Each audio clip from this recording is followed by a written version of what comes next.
I have to say, I was not expecting to make this video at all, let alone play this game. At the time of this recording, I am for the most part playing the Assassin's Creed series in release order. Mostly because I want to experience them in the way everyone else did back in the day, and also because there is a continuity with the mother story, as little as I care for it. I'm breaking this little rule for now, because after finishing Assassin's Creed Revelations, I found out Ezio's story had an epilogue in the form of a short film, and a direct continuation of his legacy in the form of Assassin's Creed Chronicles China.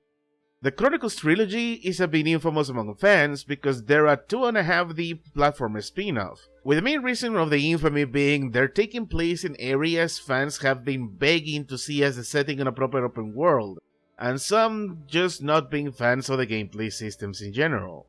In spite of all that, I still wanted to play this one in particular, mostly to finally wrap up the Ezio saga, as now I have a soft spot for it. But before I get ahead of myself, let's go ahead and cover the basics. Assassin's Creed Chronicles China puts you under the hood of Xiao Jun, a young assassin and member of the Chinese branch of the Brotherhood. After getting mentored by Ezio himself in the Ember short film, she comes home to find out the Templars have wiped out her Brotherhood, leaving her as the sole survivor. Worse yet, their leader has taken a piece of Eden Ezio had given her, so now it's up to her to avenge her fallen comrades, and put an end to the Templar occupation of China. And that's about it. What follows is something I was honestly not expecting, at least not in terms of gameplay. The game is a 2D platformer, but it's still using stealth mechanics. Each segment on each level is a specific stealth challenge that you get regularly graded on depending on what you do. My first surprise is that for a game this seemingly simple, there are 3 layers of gameplay. The first one, and is likely the most obvious one, is using stealth and your own skills to slowly take down every enemy without getting detected. That way you can move from one place to another without major issue, and you can even take your time to explore a bit and do a secondary objective or two. The second layer is that if you get detected, this game becomes into a bit of a brawler. No combo systems, but you do get a parry and a dodge mechanic that you need to use wisely, because Xiao Jun has 2 to 3 points of health, so she can't afford to take too much damage. Then, the third and final layer is you sneaking around these enemies and doing a perfect stealth run. No traces, non-lethal run, where you just sneak past everyone and none of the guards are any wiser to your antics. So as I am going through this game, choosing to eliminate everyone in my way without mercy, it starts to dawn on me. More than Assassin's Creed, I am playing Marco the Ninja. And I love Marco the Ninja.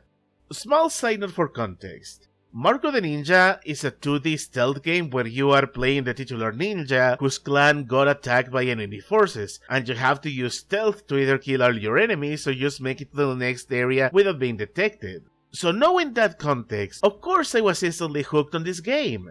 Sure, this game had the added benefit that enemies aren't carrying assault rifles, but the challenge on how to tackle each stealth section was still just as delicious. Now, you may think that just because this is a Ubisoft game it's gonna be stupid easy, and you just move to the right so nearsighted guards won't know a thing. It turns out you're wrong. The enemies in this game may act like typical stealth guards, but as you advance through the game, enemy classes, positions, and even their awareness start to be set up in a way that it counters your own stealth tactics. So you need to constantly hone your skills regardless of which approach is used. One thing I did enjoy from that kind of challenge was how often a lot of the sneaking you do also involves timing, where you have to look at how enemy field of vision is working, pay attention to the patterns, and then take the best window to make your move. Then come out of the scenario feeling really smart because you really did pull it off. You may think a 2D Assassin's Creed game could be lacking somewhat due to being mostly linear and some of the enemy rooms bordering on puzzles. But as it turns out, this game is actually well paced. Aside from simply going from point A to point B, the game also has side objectives. They are perfectly optional, and also if you're not careful they are also missable. But that's okay really, because unless you get past a certain trigger that locks you into the next segment, you can actually backtrack. As this game is still story driven, and I actually want to get into that in a moment, your actions against the Templars do lead to some exciting set pieces. moments where you reach the climax of your adventure as you cross these Templar names of your list. Also moments where the game allows you to let loose and have some fun with some quick kills and put what you have learned from the platforming into good use. I like it.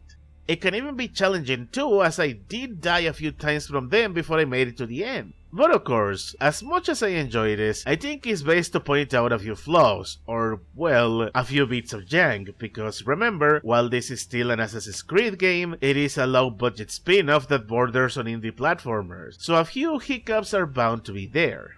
The one problem I noticed the most is the checkpoint system. I'm gonna go ahead and admit this one is on me, but hear me out. Remember when I said it was neat that you could backtrack for collectibles and side missions as long as you don't go past certain points of no return? That only stays true and useful as long as you don't die, because this game has a very specific checkpoint system. You will only get them at certain points during each chapter, and I noticed they don't activate if you complete side objectives. So what happened to me was that I realized almost too late that I missed an entire side section, and I was trying to get as many side missions as collectibles as I could. So I backtracked all the way to that part, and I should be good, right? Well, this particular side objective required me to clear an entire ship, and because I was doing a self-imposed challenge of never getting detected, that meant restarting the checkpoint if I got caught. And it happened to me right at the end of it, so restarting the checkpoint means I had to do everything all over again, starting with the backtracking. Like I said, that one was mostly my fault. I could have easily cut my losses, especially since I was not gonna get everything, because I did miss some in the early game. But the point is, the game never really gives you a checkpoint for completing side objectives, or even moving forward with the story, unless it is at specific points. And then there is this one minor detail that is not supposed to be a big deal on paper, but if you do a lot of restarting like I did, it quickly got annoying. One of the ways the game gives you an opening into infiltrating an area is by having guards distract each other by chatting. It can either be small talk to give you a window to go from one hiding place to the next, or they can be locked into conversations so you can just ignore them or use them as improvised barriers for other guards' field of view. The problem is, they have only 2 conversations, and they loop eternally.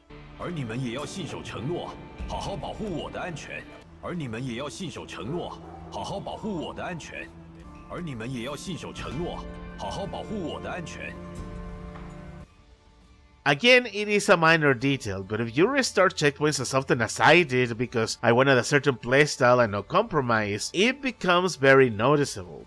I shouldn't be too surprised though. Like I said, this game was made with a far more humble budget than its bigger open world counterparts. That doesn't mean the story is any less interesting, of course. By this point, Ubisoft has always been infamous for making most of their games into revenge stories, to the point it had become a meme. While Chronicles China is not too different, I do like that it carries some really good stuff. Xiao Jun may be out for revenge for her fallen brothers, but ultimately, a big part of her journey is coming to realize the meaning behind Ezio's teachings, taking out the Templars, and achieving a new beginning for the Chinese Brotherhood.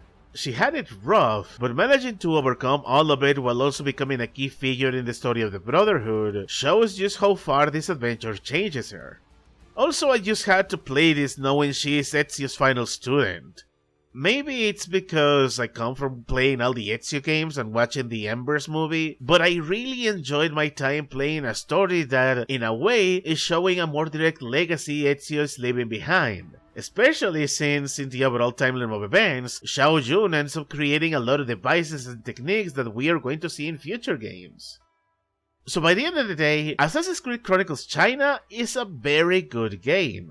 I know this game wasn't everyone's cup of tea, but considering how rare it is to find 2D stealth games that are close to what Marco the Ninja did, I'll make the most of the little joys life throws at me. I want to think the other 2 entries in this trilogy are going to improve the systems of this one, but given the reviews and word of mouth, either they will more or less play the same, or people didn't even want to give them a chance. I'm not sure when I'll get to those. The main reason I jumped into this one was because it had a direct link to the Ezio trilogy, so I'm either gonna play them when their period is close to the main games, or just stick to my release order schedule. Because in spite of its small shortcomings, I'm just glad I got to play something different. That's the one thing I'm coming to cherish the most when it comes to gaming. To have the ability to play a variety of games and give myself breathing room between them so I don't suffer burnout. So whatever comes up, either for my personal backlog or for my video reviews, you can bet I am looking forward to it.